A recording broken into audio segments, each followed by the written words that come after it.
Varicose veins కి సరైన చికిత్స కోసం సంప్రదించండి ఎవిస్ హాస్పిటల్. నమస్తే రమగారు. నమస్తే జయ. చందమామ కథ ఏదైనా చెప్తారా?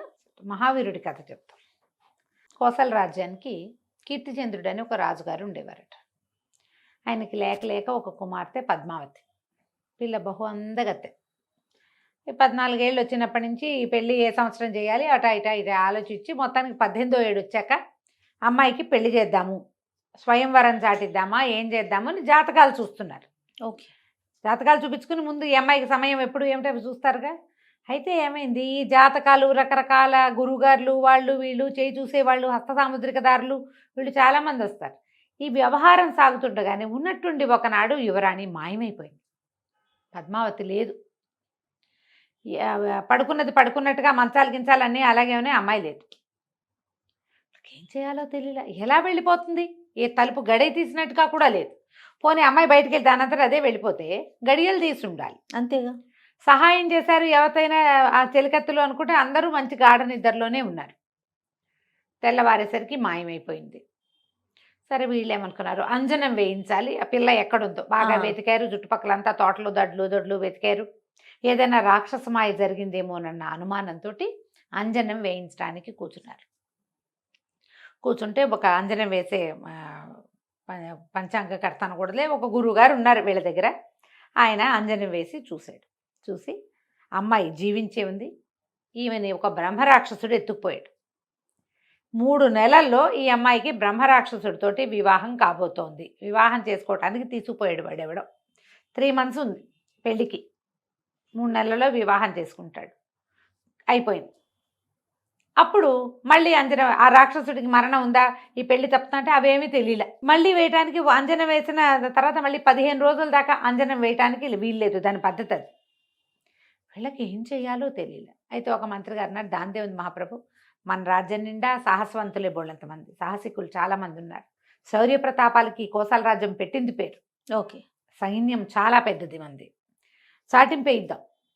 ఎవరైతే రాజకుమార్తెని బ్రహ్మరాక్షసుడి నుంచి రక్షిస్తారో వాడికిచ్చి వివాహం చేస్తాము రాజకుమార్తెని. ఒకతే పిల్ల కాబట్టి ఆటోమేటిక్గా రాజ్యం బాగుందిగా. బాగుంది. చాటింపేశారు. చాటింపేస్తే చాలామంది మేం చేస్తామని రకరకాల జాతుల వాళ్ళు, ఏ జాతి వాడైనా వివాహం తప్పకుండా చేస్తానని రాజుగారు ప్రతిజ్ఞ చేశాడు. ఏ జాతి వాడికైనా చేస్తానంటే చిన్న పెద్ద సైనికులు, సైన్యాధికారులు, దండనాయకులు, చిన్న గణాధ్యక్షులు, సామంతులు, వాళ్ళకి చిన్న దుర్గాధిపతులు అందరూ తయారయ్యారు. ఈ బ్రహ్మరాక్షసుడు ఎక్కడున్నాడు అనేది కూడా మళ్ళీ 15 రోజుల్లో వీళ్ళకి తెలిసిపోయింది. ఆ రాక్షసుడు ఫలానా చోటు ఉన్నాడు. అయితే ఇప్పుడు రాక్షసు సంహారం చేసి పిల్లని తేవాలి. అయితే రాక్షస సంహారం చేయటానికి గుంపంతా వెళ్ళేసరికల్లా వీళ్ళకి ఒకడు అడ్డం పడ్డాడు. ఏ అడవిలో, ఏ వింధ్యాటవిలో బ్రహ్మరాక్షసుడు ఉన్నాడని వీళ్ళు తెలుసుకున్నారో ఆ వింధ్యాటవి ముఖద్వారం దగ్గరే మహావీరుడు అనేవాడు ఒకడు కాచి కూర్చున్నాడు. వచ్చిన ప్రతి వాళ్ళని నాతో యుద్ధం చేయండి, తర్వాత రాక్షసుడితో చేద్దురుగా అని అంటాడు. వాడి చేతిలో ఓడిపోయి తిరిగి వచ్చేస్తున్నారు. వాడేం చంపట్లా ఎవరిని. నువ్వు నన్నే చేయలేదు, బ్రహ్మరాక్షసుడు నువ్వేం చేస్తావు పోపో అంటాడు. ఇక రోజులు గడుస్తున్నాయి. ఈ కౌశాంబి నుంచి, ఈ కోసల రాజ్యం నుంచి గుంపులుగా వెళ్ళటము, ప్రతివాడు వాడితో ద్వంద్వ యుద్ధం చేయటం, వాడి చేతిలో ఓడిపోవటం, తలకాయ దించుకుని మా వల్ల ఏమవుతుందని వచ్చేస్తున్నారు. రోజులు గడిచే కొందికి ఆ రాక్షసుడు అమ్మాయిని వివాహం చేసుకునే దినాలు దగ్గరకు వచ్చేస్తాయి కదా. ఈ రాజుకి వాళ్ళకి అర్థం కాల. తమ సైన్యాధ్యక్షుడిని పంపించినా వాడు చితకొట్టి పంపేశాడు వెనక్కి. దండనాయకుడిని పంపిస్తే చితకొట్టి పంపేశాడు. తీరా వీళ్ళు తెలుసుకున్నారు ఏమిటి, ఈ ఎవడైతే పర్టికులర్ ఇక్కడ నుంచున్నాడో ఈ మహావీరుడు అనేవాడు ఎవడో కాదు, వాడు కోసల రాజ్య పౌరుడే. వాళ్ళ నాన్న పూర్వం మహారాజ భక్తుడిగా పేరు పొందినటువంటి ఒక దండనాయకుడుగా పనిచేశాడు. అయితే ఆ దండనాయకుడు ఒక యుద్ధంలో మరణించాడు.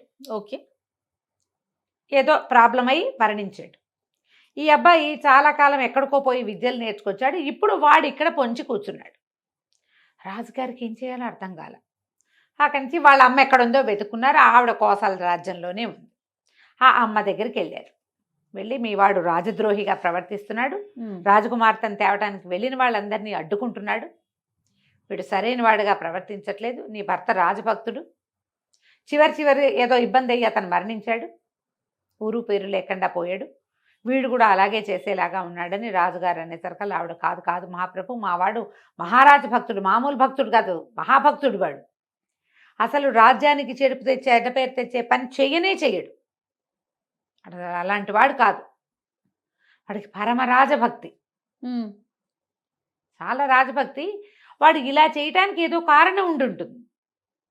ఏం కారణం ఉందో తెలీదు. వాడు అసలు నిజానికి అక్కడికి వెళ్లే ముందు నా దగ్గరికి వచ్చి, అమ్మా నేను బ్రహ్మరాక్షసుని సంహరించదలుచుకున్నాను, నాకు ఆశీర్వాదం దీవించు అని దండం పెట్టి వెళ్ళాడు.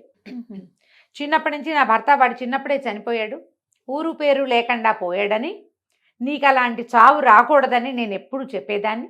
దాంతో మావాడు, అమ్మ ఈ మరణం లేకుండా, అంటే ఊరు పేరు లేని మరణం లేకుండా ఎవరైనా నన్ను ఎదిరించేవాడు లేని వరాన్ని పొందుతాను నేనని నా దగ్గర నుంచి వెళ్ళిపోయాడు.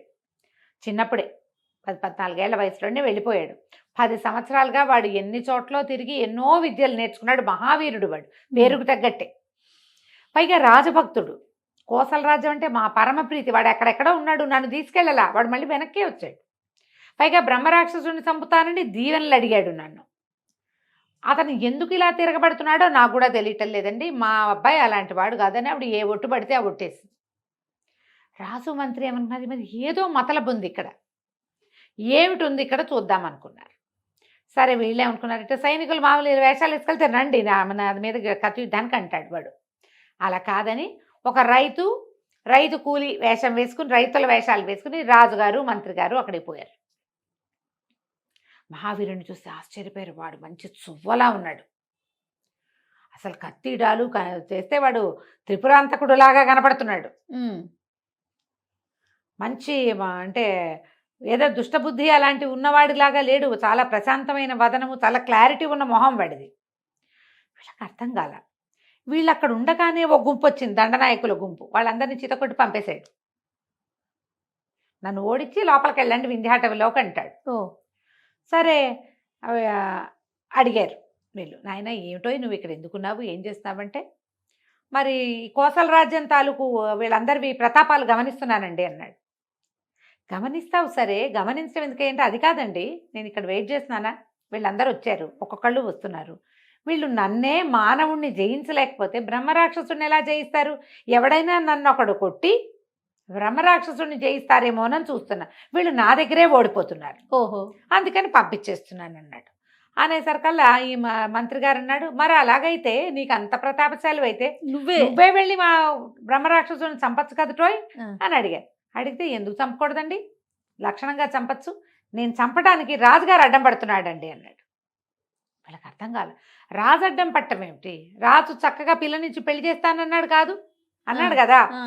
అదే కదండి సమస్య, నా సమస్య అదే అనేసరికి వీళ్ళకి అర్థం కాలేదు. ఏమిటి నీ ఉద్దేశం ఏమిటి, నువ్వెందుకు చంపవు బ్రహ్మరాక్షసుడు అంటే, ఆయనేమో పిల్లనిచ్చి పెళ్లి చేస్తానన్నాడండి, నాకు ఆ పిల్ల వద్దు, అందుకని ఇక్కడ వేచి ఉండి వీళ్ళందరూ చచ్చిపోవడం ఎందుకు, ఎవడు నన్ను జయించగలడో వాడు బ్రహ్మరాక్షసుడిని కూడా జయించగలడు. ఎందుకంటే నేను ఒక ముని వల్ల వరం పొందాను, నన్ను ఎవ్వరూ ఎదిరించలేరని, నన్ను ఎదిరించగలిగిన వాడే వాడిని చంపగలుగుతాడు. అసలు ఏమిటి, ఎందుకు పెళ్లి చేసుకోవు నువ్వంటే, నేను ముని దగ్గర వరం పొందానండి, ఒక 10 సంవత్సరాలు వీరోచిత విద్యలు నేర్చుకున్నా, ఒక మునిగారిని ఒక విపత్కర పరిస్థితిలో రక్షించాను. ఆయన, అబ్బాయి నువ్వు ఎవరినైనా ఎదిరించగలవు, నిన్ను ఎదిరించే మానవుడు లేడు లోకంలో, నీకు అంత శక్తి ఇస్తున్నావు అన్నాడు. అయితే నువ్వు మానవాతీత శక్తిని కూడా నువ్వు జయించగలవు, కానీ నువ్వేదైనా మానవాతీత శక్తిని అంటే ఈ బ్రహ్మరాక్షసులు, పిచ్చచ్చాలు, దయ్యాలు, గంధర్వులు, యక్షులు, కిన్నరులు, కింపురుషులు ఉన్నారు కదా, అవును, వాళ్ళని ఎవరినైనా నువ్వు జయించాలంటే నీ తల్లి దీవెన అవసరం. నువ్వు 10 సంవత్సరాలుగా మీ అమ్మ చేత అన్నం తింటలా, నువ్వు బయట ఉన్నావు. మానవుడికి ప్రధాన రక్ష వాడి తల్లి దీవెన. కాబట్టి నువ్వు ఎవరినైనా మానవాతీత శక్తిని చంపాలంటే, ఎదిరించాలంటే మీ తల్లి దీవెన కాళ్ళకి దండం పెట్టి వీళ్ళని జయించటానికి నాకు అనుజ్ఞివ్వు, దీవెనివ్వు అని మీ అమ్మతోటి అనిపించుకుని అప్పుడు వెళ్తే నువ్వు రాక్షసులను కూడా జయించగలవని చెప్పారు. నేను ఆ వరం పొంది తిరిగి వస్తూ ఉండగా ఒక దొంగల గుంపు ఎదురైంది. ఆ దొంగలు ఒక పల్లెటూరులో ఒక చంద్రిక అనే మహాద్భుత సౌందర్యవతి అయిన ఒక పిల్లని చూసి ఆ దొంగల నాయకుడు ఆ పిల్లని మోహించాడు. ఆడ పెళ్లిలో కొలగొట్టారు. ఓ పెళ్లిని కొలగొట్టడానికి వెళ్ళారు దొంగలు, బందిపోట్లు అలాగే కదా వెళ్తారు. ఆ ఊళ్ళో పెళ్ళి ఉందనగానే అంత పడిపోతుంది దండంతా. పెళ్లిలో ఉన్న వాళ్ళందరినీ చావగొట్టి చెవులు మూసి అందరూ బంగారాలు పెట్టుకుంటారు పెళ్లిళ్లలో. సంపద ప్రదర్శన జరుగుతుంది. మొత్తం సంపదంతా కొల్లగొట్టి ఆ పెళ్లి కూతురు అద్భుతంగా ఉన్న ఒక పల్లెటూరి పిల్ల చంద్రికని చూసి దాన్ని పెళ్లి చేసుకోవాలని నిశ్చయించుకుని పెళ్లి చేసుకోవడానికి కన్యాదానం చేయడానికి వాళ్ళ అమ్మని నాన్నని కూడా తీసుకుని పెళ్లి చేయడానికి పురోహితుడిని కూడా తీసుకుని వెళ్తున్నారు. శభాష్. ఆ పిల్ల గోల్మని ఏడుస్తోంది వీడిని పెళ్లి చేసుకోవటానికి, ఆ దొంగ వెధవని. అక్కడి నుంచి వాళ్ళ అమ్మా నాన్న కూడా దుఃఖిస్తున్నారు. పురోహితుడు నెత్తి మీద చేతులు పెట్టుకుని ఉన్నాడు. ఎప్పుడైతే వాళ్ళు ఎదురుబడి వీళ్ళు ఏడుస్తున్నారో ఈయన ఈ కుర్రాడు మహావీరుడు తన శక్తిని పరీక్షించడానికి ఆ పెద్ద పెద్ద మంచి బ్రహ్మాండమైన పర్సనాలిటీస్ ఉన్న ఆ దొంగల దండుని ఎదుర్కొన్నాడు. చెప్తున్నాడు అనమాట, దొంగల దండులో ఉన్న 40 మందిని చావగొట్టి చెవులు మూసాను నేను. ఓకే. పారిపోయారు వాళ్ళంతా, సంపదంతా వదిలేశారు. అయితే ఏమైంది, వాళ్ళ ఇంట్లో దింపుదామనుకున్నాను. తల్లిదండ్రి పిల్ల పురోహితుడు ఉన్నారు కదా. అయితే తల్లిదండ్రి ఏమన్నారు, నాయన శుభ్రంగా పెళ్లి సంబంధం కుదిర్చాం, పెళ్లి కాస్త ఆగిపోయింది, ఇప్పుడు మేము మళ్ళీ వెనక్కి ఊరు వెళ్ళినా పెళ్లి కుదరదు. ఇంకా పెళ్లి ఆగిపోయిన పిల్లకి పెళ్లిళ్ళు కాబట్టి పాత రోజుల్లో జరిగేది కాదు. ఈ పిల్ల ఏదో దురదృష్ట జాతకురాలు అనుకుంటారు. ఈ వచ్చిన దొంగ వెధవులు ఆ పెళ్లి వాళ్ళని చావచిత కొట్టారు. పెళ్లి కొడుకు ఏ స్థితిలో ఉన్నాడో కూడా తెలియదు. వాళ్ళు చిచ్చి మీ సంబంధం మాకు వద్దనొచ్చు, మరి ఇప్పుడు మా పిల్ల బతుకు ఏమిటి, పెళ్లి జరగదు దీనికి. ఇంకా కన్యాదానం చేయటానికి మేమిద్దరం ఉన్నాం, అమ్మా నాన్న. పెళ్లి చేయడానికి పురోహితుడు ఉన్నాడు, పిల్ల సిద్ధంగా ఉంది. బాబు బంగారు కొండలా ఉన్నావు, మా పిల్లని పెళ్లి చేసుకో అన్నాడు. నేను కూడా ఇంటికెళ్ళినా పెళ్లి చేసుకోవాలి, పెళ్ళి ఎలాగూ తప్పదు, పిల్ల చూస్తే చక్కగా లక్షణంగా ఉంది, మా జాతే కదా అని ఆలోచించుకుని పెళ్లి చేసుకున్నానండి. అడవిలో చంద్రికను తీసుకుని మా అమ్మని కలవడానికి నేను ఇంటికి వస్తుంటే ఒక బ్రహ్మరాక్షసుడు ఎదురయ్యాడు. ఓహో, వాడే వీడు. ఓకే. ఆ బ్రహ్మరాక్షసుడు ఏం చేశాడు, నన్ను కొట్టి, చంద్రిక మహాద్భుత సౌందర్యవతి కాబట్టి ఈ పిల్ల నాకు నచ్చింది, ఇట్లా పల్లెటూరు పిల్లని ఒక పిల్లని చేసుకోవాలనుకుంటున్నాను, 3 నెలల తర్వాత నేను 8 మంది మానవ కాంతల్ని పెళ్లి చేసుకోబోతున్నా, అందులో ఇదొక కాంత అని ఆ చంద్రికను తీసుకుని వెళ్ళిపోయాడు. అయితే ఏమైంది, నేను ఎవరైనా నన్ను ఎదుర్కోలేరు, నేను మునివరం ఉంది. కానీ వీడు మానవాతీత శక్తి. ఈ మానవాతీతుడిని జయించాలంటే నేను మా అమ్మ దీవెన పొందాలి. నేను బాగా 100 రామళ్ళ దూరంలో ఉన్నా, మా అమ్మ లేదు అక్కడ, నేనేం చేయను. అందుకని ఏం చేశారు, చంద్రికను వాడిని తీసుకెళ్ళిపోనిచ్చి, ఇంకా వాడు 3 నెలల సమయం చెప్పాడు కాబట్టి పరిగెత్తుకుంటూ ఊరొచ్చి మా అమ్మ దగ్గర దీవెనలు తీసుకున్నా చంద్రికను రక్షించుకోవటానికి. ఇంతలో ఏమైంది, ఈ వ్యవహారం వచ్చింది. ఓకే. ఈ వ్యవహారం వస్తే రాజుగారు ఏం చెప్పారు, ఎవరైతే బ్రహ్మరాక్షసుని సంహరిస్తారో వాడికి తన కూతుర్ని ఇస్తానని చెప్పారు. నేనేమో కోసల రాజ్య పౌరుణ్ణి, రాజాజ్ఞ శిరోధార్యం. ఓహో. ఇప్పుడు గనక నేను బ్రహ్మరాక్షసుని చంపానంటే నేను రాజకుమార్తెని పెళ్లి చేసుకోవాలి. నేను ఏకపత్ని వ్రతుడుగా ఉండదలుచుకున్నా. మా నాన్న తాత ముత్తాత అందరూ ఏకపత్ని వ్రతులే మా ఇంట్లో. నేను ఆ వ్రతం చెడగొట్టాలని అనుకోవటల్లా. చంద్రిక పైగా నా భార్య కొత్తగా ఇప్పుడే పెళ్ళయింది. నేను ఇప్పుడు రాజకుమార్తెను పెళ్లి చేసుకుంటే చంద్రిక అన్యాయం అయిపోతుంది, నా వ్రతం పోతుంది. అందుకని ఈ కోసల ప్రజల్లో ఎవరైనా సరే ఒకడు నాతో ధీటైన వాడు కనపడతాడేమో, వాణ్ణి ఈ బ్రహ్మరాక్షసుడి దగ్గరికి పంపిద్దామని వేచి ఉన్నా. రాజుగారు ఈ మాట చెప్పాడు కాబట్టి నేను చంపానంటే నేను దొరికిపోతాను, అందుకని నేను ఇక్కడే ఉన్నానంటే అప్పుడు రాజుగారు అన్నాడు, బాబు దాని దేవుంది నాయన, నువ్వు వాడిని చంపి మా పిల్లని మాకు అప్పచెప్పు, మా అబ్బాయిని పెళ్లి చేసుకోవాలన్న నియమం లేదు అంటే మీరు ఇది ప్రతిజ్ఞ చేయండి అన్నాడు. వెంటనే మళ్ళీ రాజుగారు ఊళ్ళో టంకేయించారు. ఎవరైతే బ్రహ్మరాక్షసుని చంపి రాజకుమార్తెని రక్షిస్తారో వాళ్ళ శౌర్య ప్రతాపాలకు మించి తగిన ఉచిత రీతిని గౌరవిస్తాము, రాజకుమార్తెని వివాహం చేసుకోవాలన్న నిర్బంధం లేదు అని మళ్ళీ ప్రకటన చేస్తే ఈ వీడు మహావీరుడు వెళ్ళి ఆ బ్రహ్మరాక్షసుడి దగ్గర 8 మంది ఆడపిల్లలు ఉన్నారు. అందులో ఒకటి రాజకుమార్తె, ఇంకోటి వీడి భార్య అయిన చంద్రిక, ఇంకా ఉన్నారు 6 ఆడపిల్లలు. ఎక్కడెక్కడి నుంచో తెచ్చాడు. రకరకాల రాజ్యాలకు పోయి వాళ్ళందరినీ వింధ్యాటవిలో దాచాడు. ఎవ్వరూ వాడిని ఎదుర్కోలేకపోయారు. వాడు అప్పుడే చెప్పాడు, నన్ను ఎదుర్కోగలిగితే వచ్చి వింధ్యాటవిలో ఎదుర్కోని. వీడు అందుకని వింధ్యాటవి ముఖంలో నుంచుని ఉన్నాడు అనమాట.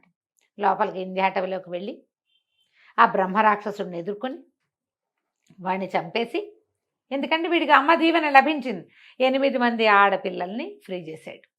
తన భార్యను తను తెచ్చుకుని రాజకుమార్తెని సగౌరవంగా మహారాజు దగ్గర చేర్చాడు. మిగతా 6 పిల్లల్ని ఏ రాజ్యాల వాళ్ళనో కనుక్కుని రాజుగారే ఎవరిళ్ళకి వాళ్ళని, పెద్ద పిల్లలు కదా పెళ్ళిడు పిల్లలుగా, సగౌరవంగా ఆడపిల్లల్ని పంపించేశారు.